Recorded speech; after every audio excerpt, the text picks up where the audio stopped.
Okay, well, welcome everyone. I want to thank my very, very good friends from Florida for taking the time to be with us this evening. It's evening for us. When you get this, it might be daytime. It doesn't really matter. It's the message that we're going to be talking about this evening that I really believe the Lord is really highlighting during this time frame that we're in, and it's specifically about how the pastoral ministry and leadership, how it should function within the church. And just last night, our pastor, I say our pastor, he is in a lot of ways, he pastors the Saints Network and oversees it, shared a message about, I can't even remember the exact title. I just know the Greek term that he used was oikodome, and it's a term in the New Testament that means to build up according to the plan, or a plan. And what we're talking about is the eternal plan of the Lord. Mm-hmm. And I thought that was really interesting, Pastor Larry and Vicky, how, the Spirit is really leading us. And we know this, but it's always good whenever you hear, different voices that you're associated with speaking the same language, as it were. So this evening, those of you that are going to listen to this later on, I want you to really pay attention to the things that Pastor Larry and Vicky are going to be sharing with you. They are very important. They've lived this life, they've walked it, and they are a pattern for what it means to function as pastors in a local church, and really what it means for what a saint's church should really look like. And it's much different than any of us envisioned. So without further ado, I'm going to turn it over to Pastor Larry and Vicky and let them greet you. Thank you, Mark. It's good to be together, and it's good to be able to share on a deeper level of the things that God is talking to us about. And it's a point of encouragement and exhortation, I guess, as Pastor Ron put it. And we just thank you for the opportunity and for inviting us to join you in this. Absolutely. I agree. I'm looking forward to this. I'm thinking back to when we first came in this walk, and we had so much support from the Father's Church and several individuals in it. But it would have been really helpful to have someone probably just sit down and give some, point by point, just things of what would make up a saint's church. But what we did was we just looked to the Father's Church, and when we saw things going on there and we were learning about them, we embraced it, and then we said, well, we have to plug this into our house then. This has to be functioning in our house. Mm-hmm. And really that's the crux of it. And we appreciated so much the willingness of just all the people there. I mean, it was like across the board. There wasn't a specific pastor, there wasn't a specific person. There was just everybody was able to share in a personal way what was going on with them. And a lot of the time it was just simply the fact of, well, that's normal.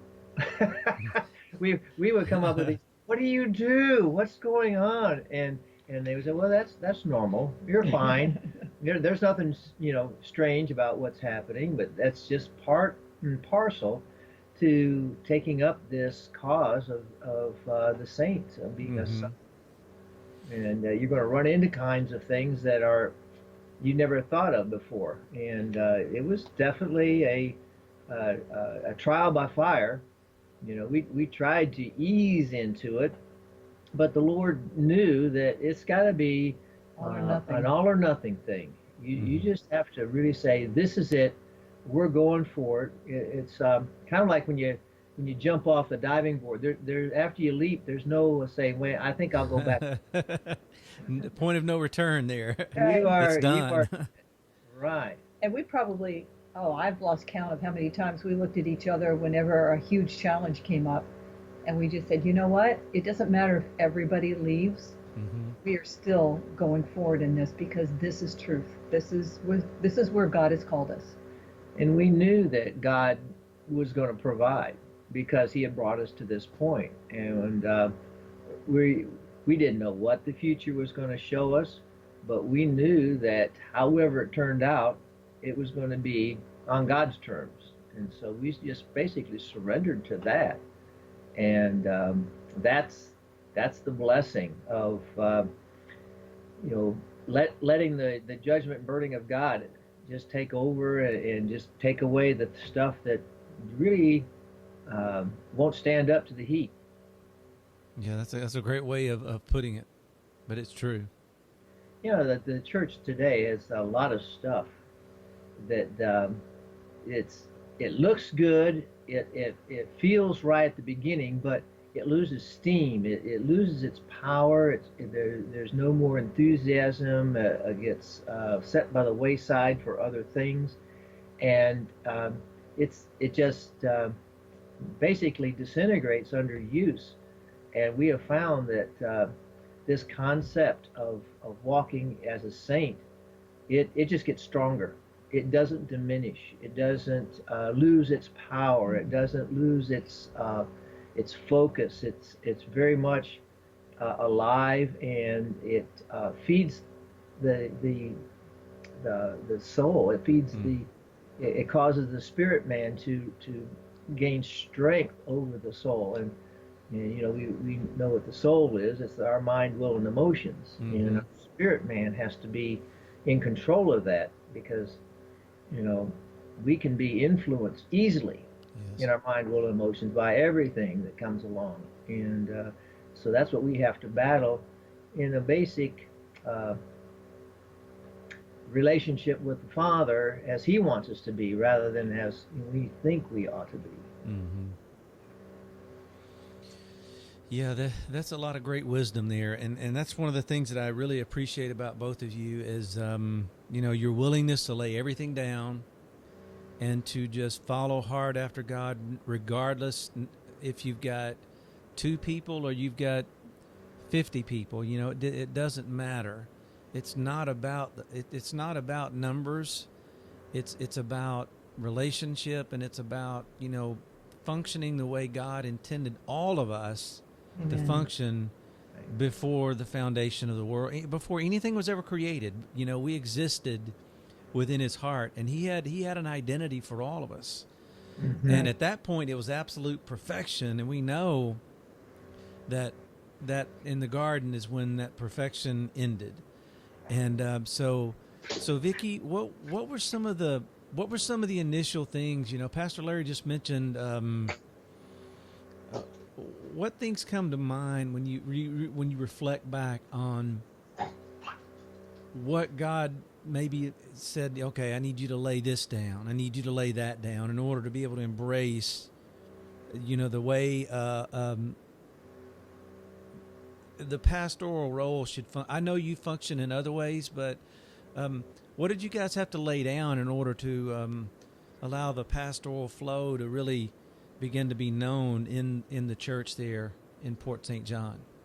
Well, I think part of it, what I had observed all my life, because I grew up in the church, and I didn't see a lot of, there wasn't a lot talk. My dad was an elder, and I didn't see a lot talked about in our house.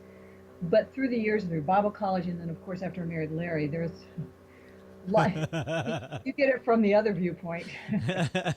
Oh my goodness.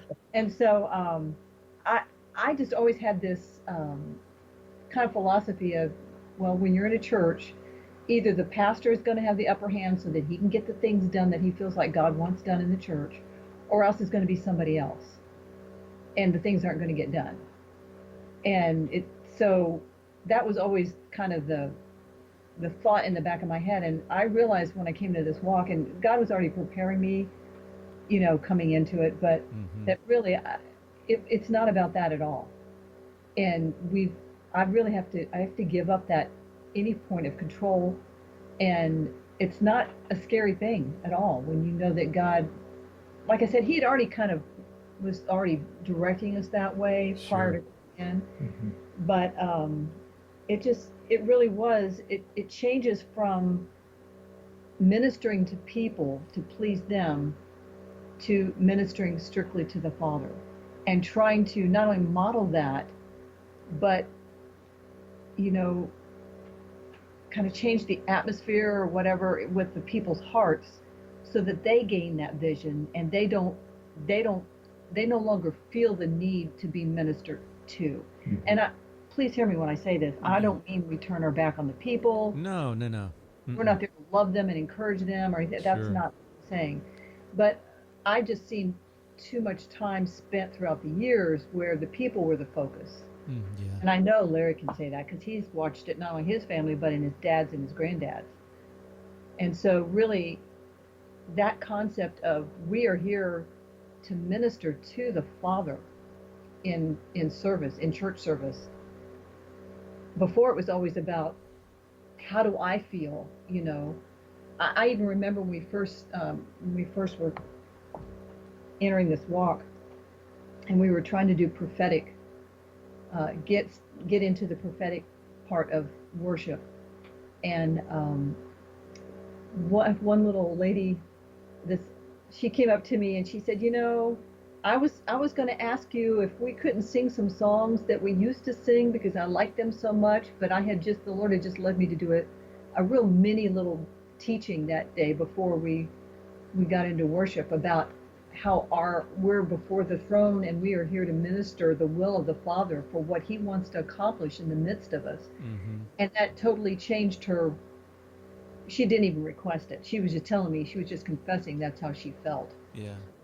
So, but that is a glimpse into how people, the mindset within the people. I mean, it really is, and it is a huge shift.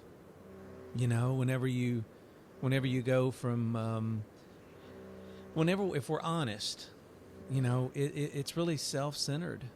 It's focused on us and everything God can provide for us, and rather than us trying to come and, you know, just minister to the Lord, or to like David, he danced before the Lord with all of his might. He didn't do it before the people; it was before Yahweh. And so that's the focal point. Is it's ministry to Him, and then it's just an automatic thing where He ministers back to us by His Spirit, and His Spirit is what does all the work within us anyway. But if we can change our focus back to ministering to Him, His Spirit will, I say automatically, it is kind of an automation type thing. It's just like He sees this and He just ministers back. Right. Yeah. Right. And one thing that was huge for me is, you know, I grew up in the church as well, and I saw a lot of things. I hated a lot of things, and I really did hate. I didn't really like going to church. Even when I was a young boy, to me, and I don't mean this in a degrading way, it was just so predictable and boring. And I would tell my own father that, and they would get upset and offended and take it all personal. And I'm like, I didn't say you were boring. Right.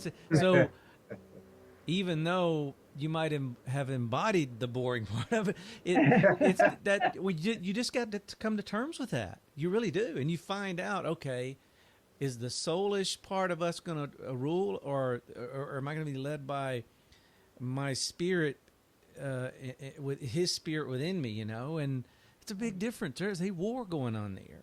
And they'll quote that. But, boy, when it starts getting real personal where you have to look internally and go, wait a minute, I need to make some changes here. God's not the problem. We are. People are the problem. And I think that God really wants the message of people like you that are out in the trenches, that have lived this pastoral life, to impact people all over the world with what you have on the inside of you. I really do. I mean, the fact that you guys are so devoted and committed, that encourages me every time we're there with you guys and we're able to share and speak and do whatever God allows us to do with you guys.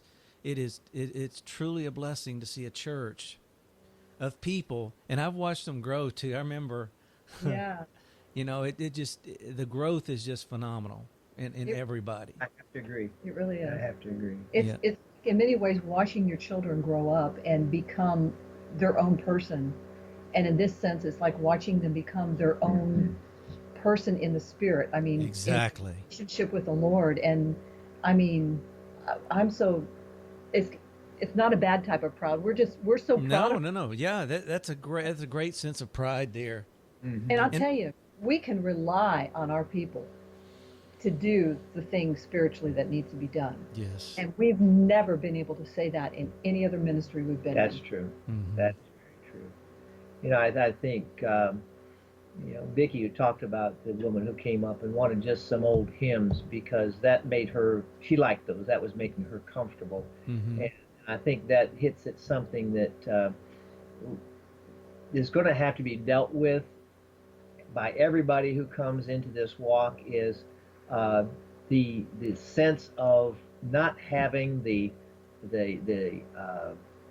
comfort of years and years of what it's always been. You've always in the past you've always known where you stood, and it was always been it's a secure place, a very secure thing, and you always went back to the foundational things, and that was your go-to place. So you never really had to step out into a faith walk. It was more like a comfort walk.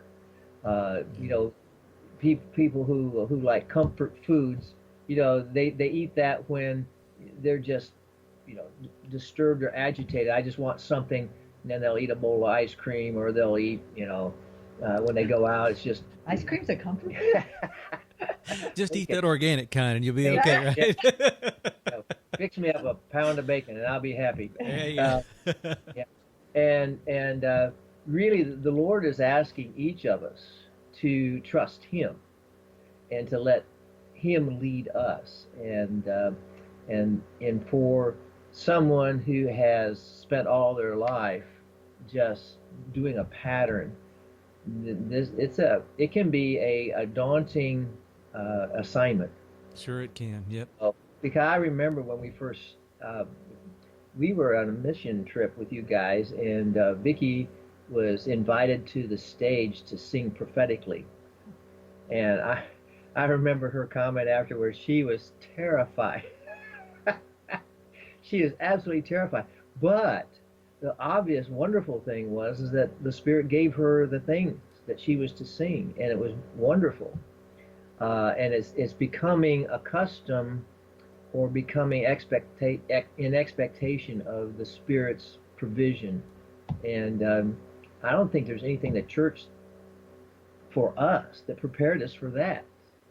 You know, that we weren't prepared for the Spirit's provision. The Spirit was just kind of there as our seal for our salvation. Yeah. We didn't rely upon Him for anything else. And you bring up some very, very interesting points in that there's so much of a focus. I mean, everything you're saying it's so man-centered, so man-driven, and focused on, you know, what we can do.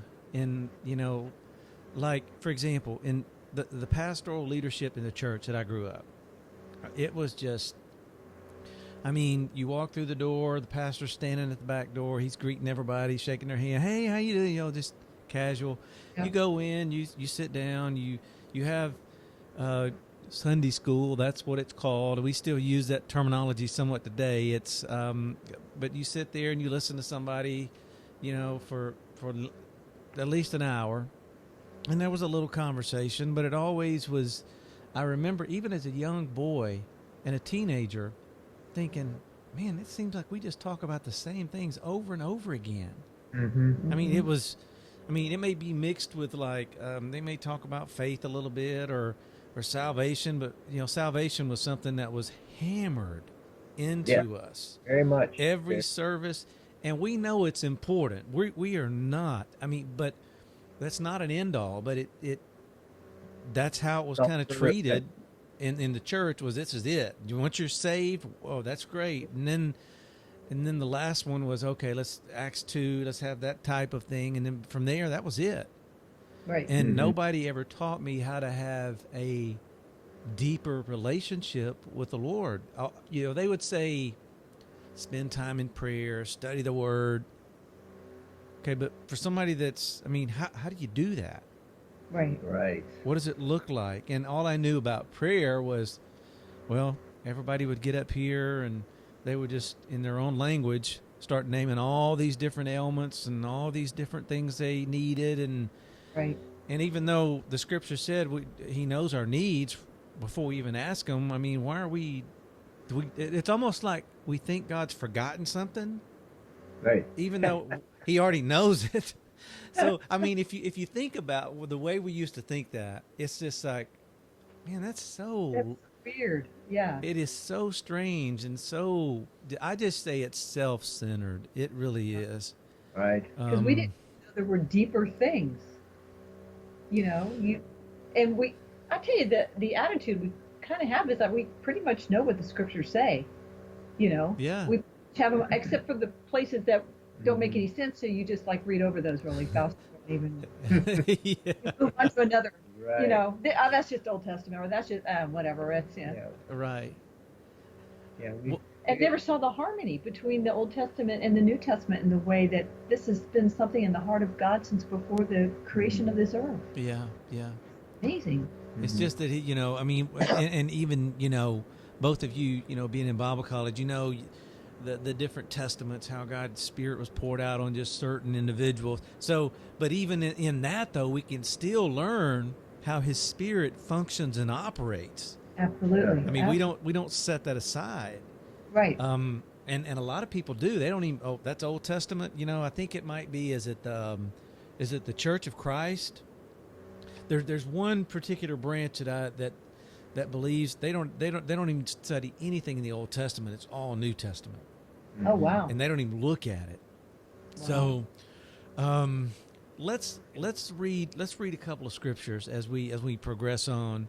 Now, I found this very interesting. I had not really did a deep study on Ephesians 4, starting in verse 1 and going through, the one that we reference a lot in verse 11 and 12. And it's very interesting that Paul starts this by mentioning the term parakaleo in verse 1. He says, therefore, the prisoner of the Lord, we're in Ephesians 4, verse 1, I beseech you to walk worthy of what you're called. And I thought, wait a minute. So this is a parakaleo. This is an invitation, an invoking, and we know from that term that for people to come alongside the work of the Holy Spirit and what He's going to be doing. I think that's significant to me that he starts it with that, and I hadn't quite seen that before. That's neat. And then he goes through. Let's see. He starts talking about the oneness and the unity, God the Father, and then it comes to verse 11, and says, He gave some to be apostles, some prophets, some evangelists, some pastors and teachers. So let's stop there just for a second. I don't know if you guys had time, but you've probably studied it in the past. So the Greek term for pastor is it's poimen, right? And it's translated most of the time as shepherd in the New Testament. Correct. So let's talk a little bit about that term from where we are relationally with the Lord now, as opposed to where we were 20 years ago. Right. So what would you say to pastors all over the world that this word means from God's vantage point? What does it really mean to shepherd a people? Well, I think when you think about what the word shepherd means, it means to keep company with, to be a friend. It talks about keeping the flock. When the concept of keeping the flock is to make sure that they have a place that there is food and there's water. And so as a pastor, um, this is really a responsibility and not an office. You know, and the reason I say that is because as when I was before I was walking in sonship, it was like my position as a pastor was one of authority, and I didn't need this stuff. I already had it. So I was the one that was dishing out, and I didn't have to do any of this things. This was stuff that you were to do, and I was above what I was teaching. So it didn't really apply to me in the now. It had already been a part of me. So basically, that was because I wasn't teaching an in-depth thing. You know, it was a superficial delving into uh, what the Bible said. And so really then being a pastor means that we have, in this parakaleo, to come alongside means that we have to be feeding, we have to be drinking, and we're calling the people to come and drink beside us, to eat beside us, so that we're eating the same food and drinking the same drink, Same spiritual food. and the same spiritual food. And so it's really about calling people to uh, do what we're doing, and not to do what I say, you know, but to do what I'm doing, Right. to come alongside and participate with what God has given me to do, and when we are doing God's purpose, when we are involved with Him, we have something that will feed the people who come alongside of us. If we're not doing and then teaching, we have nothing to give. Mm-hmm. So this is where when we came in, we said we've got to be all or nothing in this, because if it's no one else but us, this is what we're going to be doing. And so when we are involved with the Lord in a personal way, we can bring people alongside, and they join us in that we're not converting them. It's the Spirit who is uh, growing them, and we grow together. And I think that's the most important thing. Mm-hmm. I think another aspect of that is you think about what a shepherd does for the environment or the atmosphere of the sheep.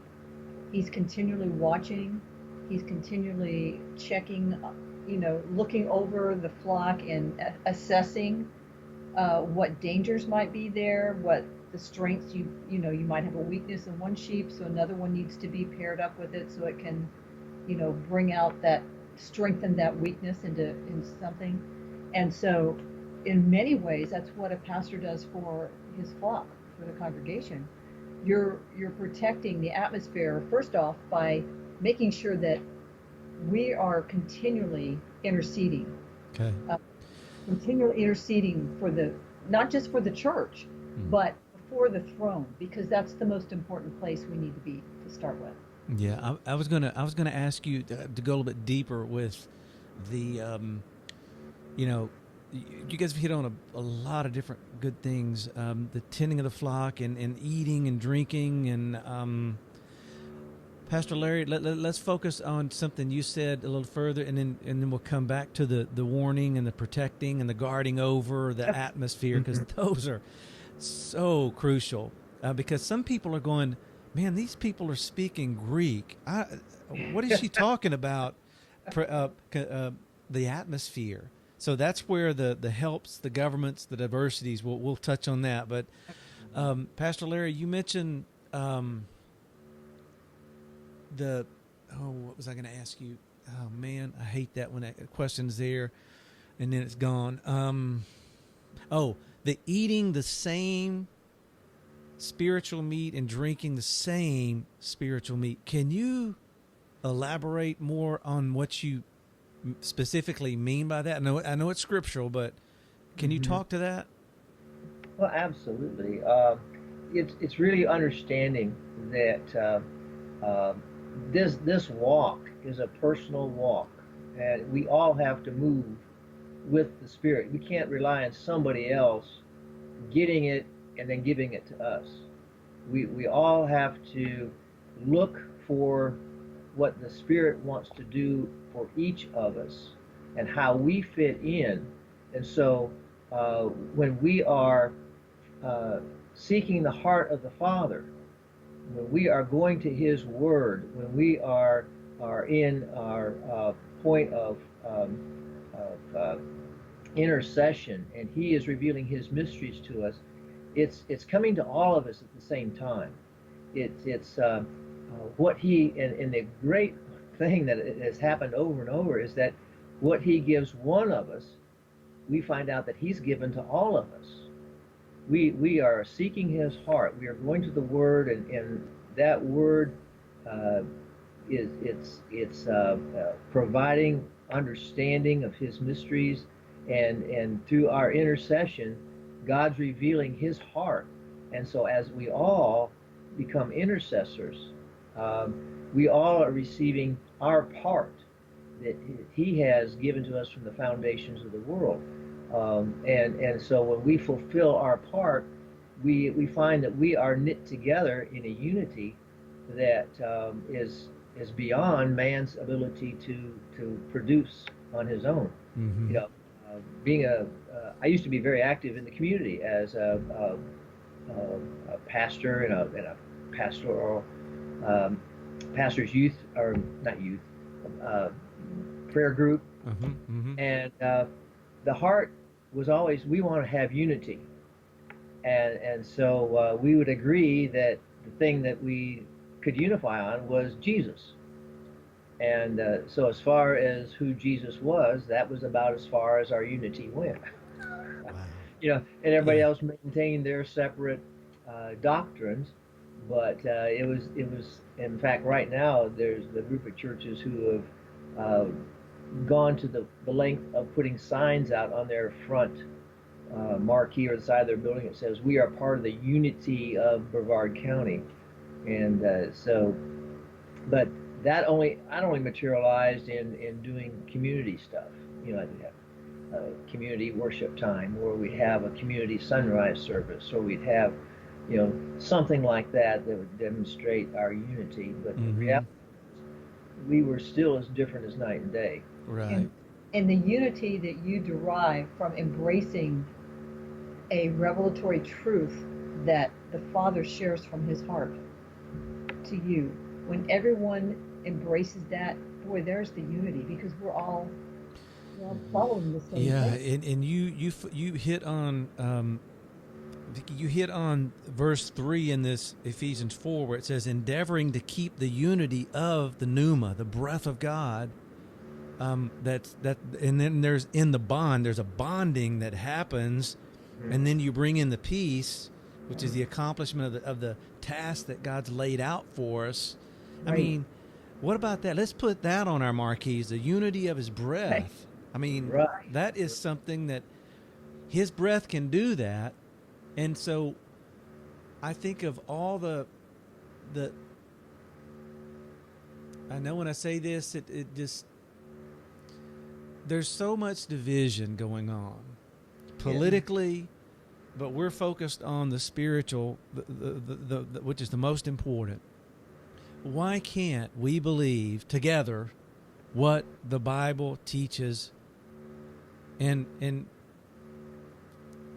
because we, even us in this walk as a saint and sonship, God's challenged all of us all along the way with what we grew up with or what we believed, or He's done it in a loving way. But nevertheless, it's still challenging.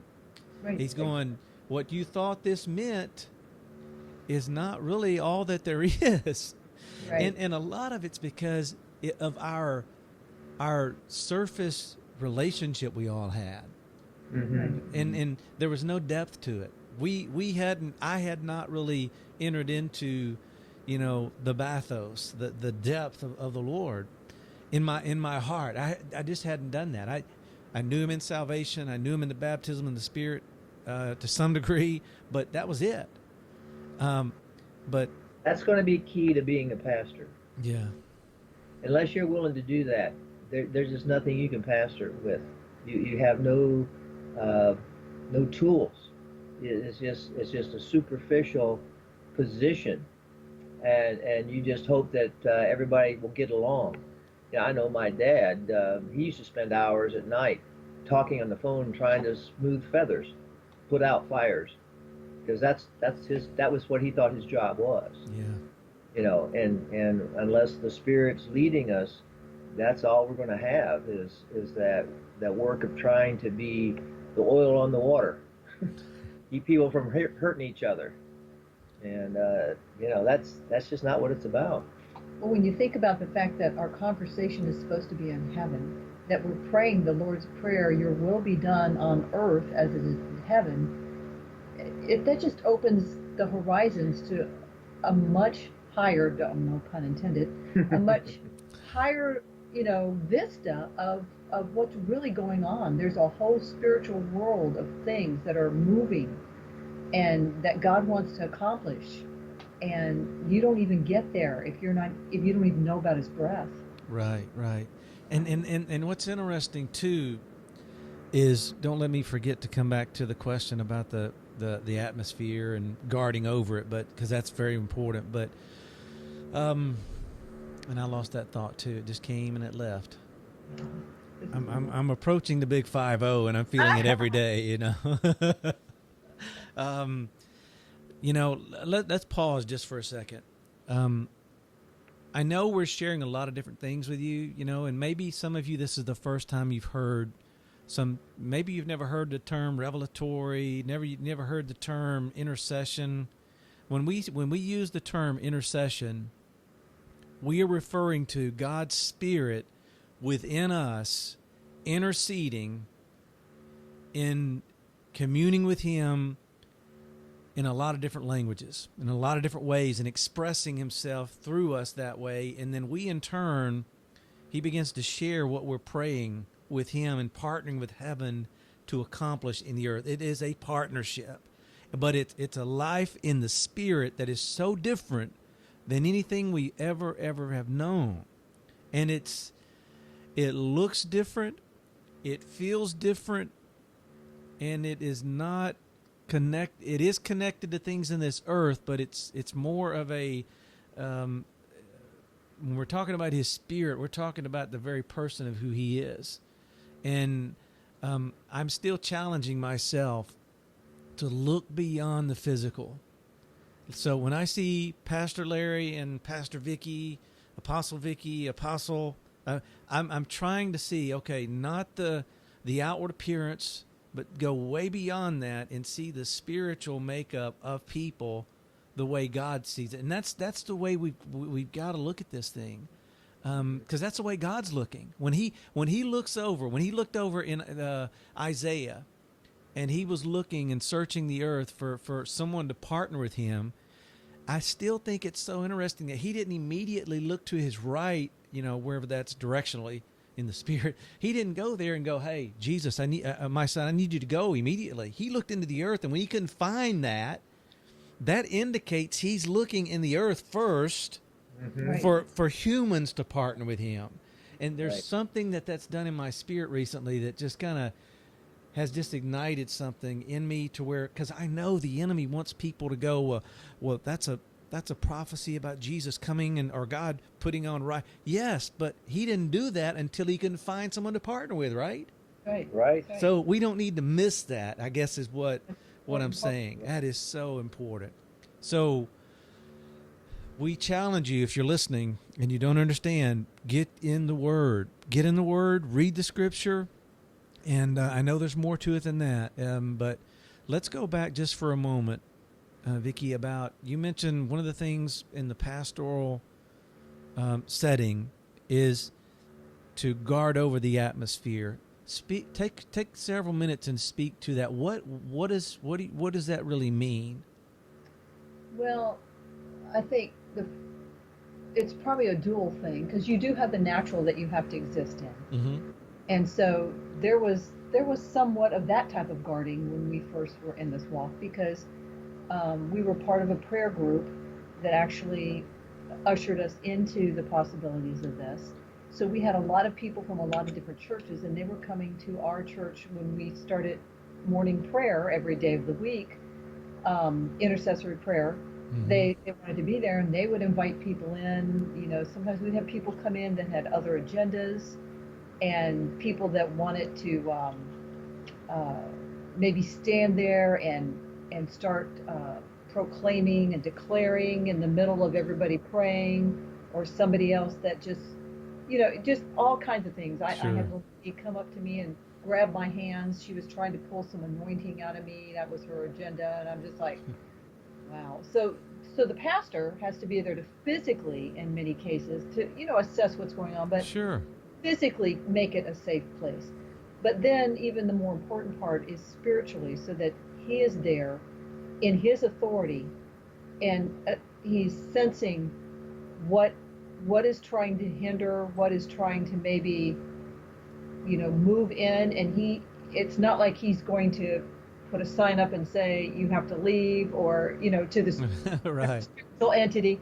Right. But the Lord then leads him to pray on behalf of that, to really, like I said, guard the atmosphere, because we want, first off, our whole purpose when we began was to welcome the presence of the Lord in. We want it to be a tabernacle of his presence in the Yes. place where he positioned us Mm-hmm. in this city in Florida. And that was our responsibility. We knew he had provided the facilities we had and everything solely for us to welcome his presence in. And so we continually did that. And it actually did change people that we didn't know would walk in, people that had been there prior and people that came in after would make a comment about how different it felt when they would come into the church. We've had them do that at our house as well. Mm-hmm. Yeah.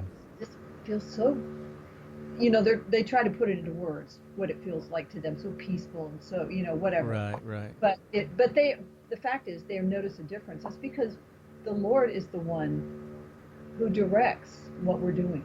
Yes. He's the one we're partnering with. And so that guarding over is very much making a place where we all can, and we all do that to a certain degree too, but where we can have a safe place to enter in. And does that mean that we won't be attacked by the enemy? No, not necessarily. We may still have to do warfare. We may, any number of things could occur, but it's a place where still, there's not going to be witchcraft being practiced. There's not, and when I say that, I know everybody kind of goes to a That's a whole nother discussion. But witchcraft can be very subtle. Yes. I'll just put it that way. Let's just look back to the garden. That's all. Yeah. You don't need to look any further, because that's, yeah. So there's a lot. What you just shared is really, really good for someone that, I think about before we started doing this recording. I was on Facebook, and there were some people I was replying back to about stuff. As a leader in the pastoral ministry, the way God views it, what is your response when you recognize that there is a scattering influence? And when I'm saying that, I'm being generic. I think you guys know what I'm getting at.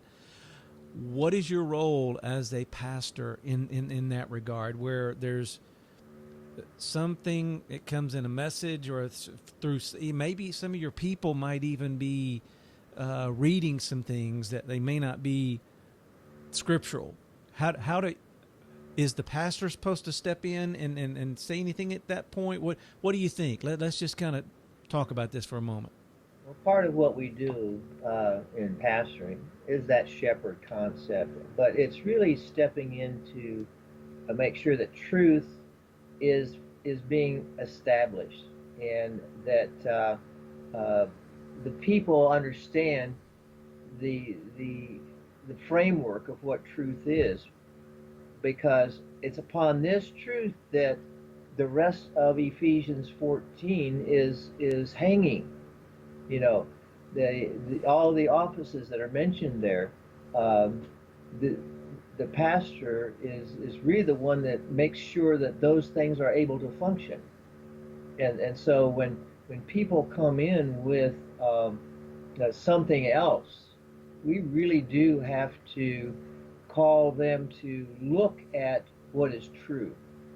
And of course, Sunday's messages are based on that. But there's also other teachings, and there's the one-on-one conversations that we have, and it just redirects Mm-hmm.